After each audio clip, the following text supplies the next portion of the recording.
Imagine standing on the edge of the known world, where the salt spray of the Mediterranean hits your face, and the horizon is dominated not by the clouds, but by a shimmering, golden god so massive that your brain struggles to comprehend its scale. 2,000 years ago, this wasn't a fantasy, it was the daily reality for the citizens of Rhodes, who lived in the shadow of the Colossus, a bronze titan that served as a psychological anchor for an entire civilization. We live in an age of glass and steel, where skyscrapers are built by machines and algorithms. But the seven wonders of the ancient world were forged by the sheer, raw willpower of thousands of souls who lacked electricity, cranes, or even basic mathematics as we know it today. Every stone moved was a victory over gravity. Every statue cast was a middle finger to the limitations of biology. But as you look at the world today, a haunting question remains. Where did it all go? Out of the seven greatest achievements of our ancestors, objects so beautiful they were thought to be touched by the gods. Only the Great Pyramid of Giza remains as a silent stone witness. The rest didn't just crumble, they were systematically erased by a combination of natural fury, human madness, and the slow, grinding teeth of time. To understand the death of these wonders, we have to stop looking at them as history and start looking at them as a mirror of our own fragility. Why did we let the most beautiful things ever created turn into dust? And what does it say about the future of our own cities? The story of the Colossus of Rhodes is the perfect place to start because it embodies the ultimate psychological cycle of humanity, the transition from survival to ego, and finally, to total loss. In 305 BC, Rhodes was a city under siege by Demetrius the city-taker, who brought with him a machine of war so terrifying it was called the Helepolis, an armored tower 9 stories tall that rained fire and stones. The people of Rhodes didn't just survive, they broke the spirit of an empire. When Demetrius fled, he left behind mountains of bronze and iron scrap. The citizens of Rhodes faced a choice. They could have used that metal for currency or tools, but instead they chose to turn the weapons of their oppressors into a monument to their own freedom. They hired the visionary sculptor Chairs of Lindos to create a representation of Helios, the sun god. This was a project of pure psychological dominance. To build a statue 33 meters tall, the height of the Statue of Liberty from feet to crown, Chairs had to invent entirely new methods of engineering. Because the statue was too tall for scaffolding, he used a growing mound technique, burying the statue in a massive hill of earth as it rose, so the workers were always standing on solid ground. For 12 years, the people saw only a growing mountain of dirt, a mystery hidden from the public eye. When the dirt was finally cleared, the psychological impact was seismic. A bronze giant stood at the harbor's edge, its skin polished to such a high sheen that sailors claimed they could see the second sun from miles out at sea. It was a symbol of absolute invincibility. But the universe has a dark sense of irony when it comes to human pride. The Colossus stood for only 54 years before the Earth itself rebelled. In 226 BC, a massive earthquake tore through the island. The giant, which seemed so solid, had a fatal flaw, its knees. The iron internal frame snapped under the weight of the bronze plates, and the sun god crashed into the houses below, lying shattered like a broken toy. This event birthed the psychological idiom we still use today, a colossus with feet of clay, a reminder that the grandest exteriors often hide a core of extreme vulnerability. For the next 800 years, the ruins of the Colossus lay in the dirt, and even in death, it remained a wonder. The Roman historian Pliny the Elder wrote that few men could wrap their arms around the statue's thumb. Even as a corpse, it commanded respect. But the final act of this tragedy wasn't natural, it was human. In 653 AD, after the Arab conquest of Rhodes, the new rulers didn't see a fallen god, they saw a commodity. They didn't value the history, they valued the raw material. They cut the bronze into pieces and sold it to a merchant from Edessa who loaded the remnants onto 900 camels. The sun god was likely melted down to be used for coins or weapons of war, a cycle of violence returning to where it began. Today, when you visit the harbor of Rhodes, you find only 2 small pillars with deer on them. The giant has literally vanished into the pockets of history. This is the first lesson of the Seven Wonders. Beauty is no protection against greed. We think our monuments are permanent because they are big, but the larger the ego, the more valuable the scrap. As we move from the fallen giant of Rhodes to the towering fire of Alexandria, we see that even the most useful inventions, the ones built to save lives rather than just stroke an ego, are not safe from the chaos of human shifting tides. The Lighthouse of Alexandria wasn't just a tower, it was a 1,500-year-old beacon of logic in a world of superstition, and its death was perhaps the greatest scientific tragedy of the ancient world. If you are enjoying this content and would like to see more and support my channel, please hit the subscribe button, as it helps me bring these forgotten chapters of our past back to life for you. If the Colossus was a monument to the ego, the Lighthouse of Alexandria was a monument to the intellect, a soaring 120-meter pillar of white marble that stood as the world's first true skyscraper for over 15 centuries. Built on the limestone island of Pharos around 285 BC, this wasn't just a building, it was a psychological beacon that signaled the arrival of a new era of human dominance over the chaos of the sea. The architect, Citadel of Qaitbay, understood the power of legacy. Legend says he carved his own name into the stone and hid it under a layer of plaster bearing the king's name, knowing that time would eventually peel back the lie to reveal the truth.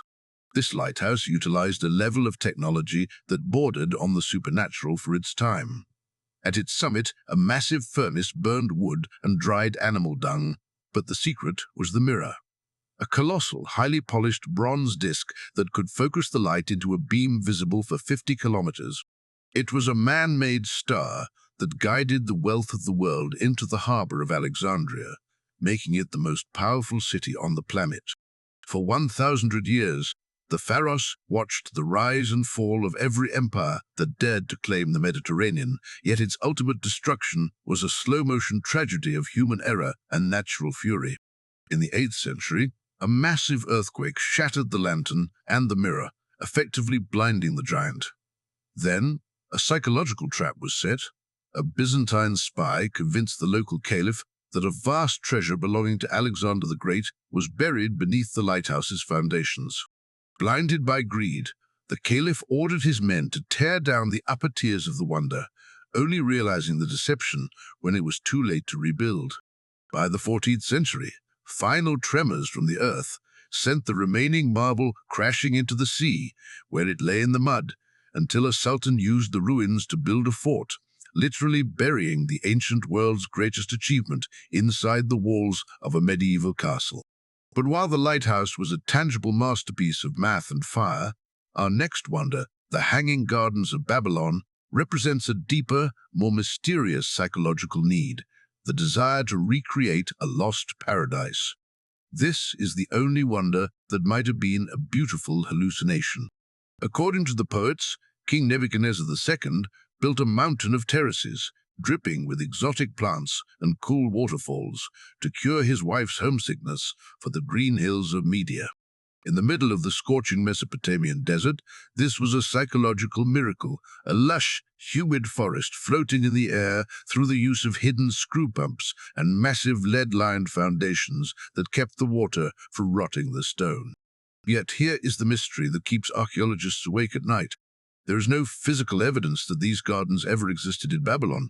No clay tablet, no foundation, no primary source from the city itself mentions them. This leads us to a haunting possibility. The gardens were real, but they were 300 miles away in Nineveh, misidentified by Greek soldiers who couldn't tell one fallen empire from another. The ghost of the gardens shows us that sometimes a wonder doesn't need to be made of stone to influence humanity. It just needs to be a story we want to believe in. But if the gardens were a dream of love, the Temple of Artemis at Ephesus was a nightmare of fame. It was the largest and most beautiful building in the Greek world, featuring 127 columns and housing the finest art humanity had ever produced. It was a place of such immense peace and sanctity that it served as the world's first high-security bank. But on a single night in 3056 BC, a man named Herostratus changed human psychology forever. He didn't hate the goddess, and he wasn't a soldier of an enemy army. He was a nobody who burned the temple to the ground because he wanted his name to be remembered for eternity. He realized that it is easier to destroy than to create, and that infamy is just as immortal as glory. Even though the Ephesians executed him and forbade anyone from speaking his name, we still remember him today, the ultimate proof that a single match can erase a century of labor. The temple was rebuilt even grander than before, only to be systematically picked apart by Gothic invaders, and finally dismantled by early Christians who saw the marble not as a holy site, but as a convenient source of lime and building stone. By the time the world stopped looking at these wonders with awe, they began looking at them as scrap metal and free bricks. This shift in perspective is the true death of a wonder, when the psychological value of a masterpiece is replaced by the raw price of its materials. We see this cycle repeat in the Mausoleum at Halicarnassus, a tomb so magnificent that it gave its name to every grand burial site thereafter. It was a white marble mountain of statues, surviving for 600 years, until it too was used as a quarry by the Knights of St. Century, John, to fortify a castle against the Turks. The ancient world didn't just disappear, it was cannibalized by the modern world to survive. If you are enjoying this content and would like to see more and support my channel, please hit the subscribe button, as your support allows us to keep exploring the thin line between human achievement and total oblivion. The final chapters of our journey take us from the peak of human sorrow to the threshold of eternity, beginning with the Mausoleum at Halicarnassus, a structure that transformed a husband's grief into an architectural blueprint for the afterlife. King Mausolus was a man who understood the psychological power of the image. He spent his life and the fortunes of his people building a tomb that was part Persian, part Greek, and part Egyptian. A 45-meter-tall fusion of cultures topped by a marble chariot that seemed to be driving straight into the heavens. For over a millennium, it was the gold standard of remembrance, surviving the conquest of Alexander the Great and the rise of Rome, proving that sometimes a monument to death can outlast a city of the living. But the true tragedy of the ancient world isn't found in stone, but in the loss of the statue of Zeus at Olympia, the literal face of God. In 435 BC, the master sculptor Phidias didn't just carve a statue, he created a psychological presence so overwhelming that visitors claimed they forgot their earthly troubles the moment they looked into Zeus's eyes. This wasn't a cold piece of rock. It was a 13-meter-tall titan made of warm ivory and shimmering gold, sitting on a throne of cedar and ebony. To keep the ivory from cracking in the Greek heat, the statue had to be bathed in olive oil, creating a shimmering, liquid reflection that made the god appear to be breathing. This was the pinnacle of ancient high-tech maintenance, a holy machine that commanded the respect of even the most insane Roman emperors, like Caligula, who supposedly tried to steal the statue only for it to let out a thunderous, supernatural laugh that sent his workers fleeing in terror. Yet, the end of Zeus was a quiet, pathetic affair. When the old gods were outlawed by the Christian emperor Theodosius, the statue was stripped of its gold and moved to a private collection in Constantinople. There, in the year 475 AD, a common house fire did what no earthquake or army could do. It turned the king of the gods into a pile of ash and melted puddles. It is a chilling psychological reminder that the most delicate, beautiful parts of our culture, the art, the music, the ivory, and the gold, are often the first things to burn when the world changes. But as we look across the graveyard of these 6 lost masterpieces, we find one singular, stubborn survivor that refuses to die, the Great Pyramid of Giza. Why did the pyramid survive when the Colossus fell and the temple burned? The answer lies in the psychology of mass and the law of simplicity. The other wonders were fragile because they were complex. They relied on mirrors, gears, wood, and the constant care of humans. The pyramid, however, is a mountain of 2.3 million stone blocks that doesn't need humans to exist. It is a structure that has outlived its own language, its own religion, and its own civilization. It was already ancient when the Greeks were just beginning to build their first temples, and it will likely be standing long after our modern skyscrapers have rusted away. The pyramid reminds us that if you want to be immortal, you must be simple, heavy, and silent. Today we look at the empty pedestals of Rhodes and the swampy ruins of Ephesus and feel a sense of profound loss, but perhaps that loss is the point. The seven wonders are a psychological lesson in memento mori, a reminder that everything we build, no matter how grand, is on a timer. We build to prove we were here, but time works to prove we were never that important. However, even if the bronze is melted and the marble is dust, the fact that you are listening to these words right now means the wonders achieved their goal. They didn't just build structures, they built a legacy of awe that has survived for 2,000 years without a single stone remaining. They prove that human imagination is the only thing that is truly indestructible. We are a species of builders, of dreamers, and of destroyers. And as long as we keep looking at the horizon for the next wonder, the ancient masters have not truly died. If you are enjoying this content and would like to see more and support my channel, please hit the subscribe button, as it is the best way to help me continue uncovering the mysteries of our shared human history.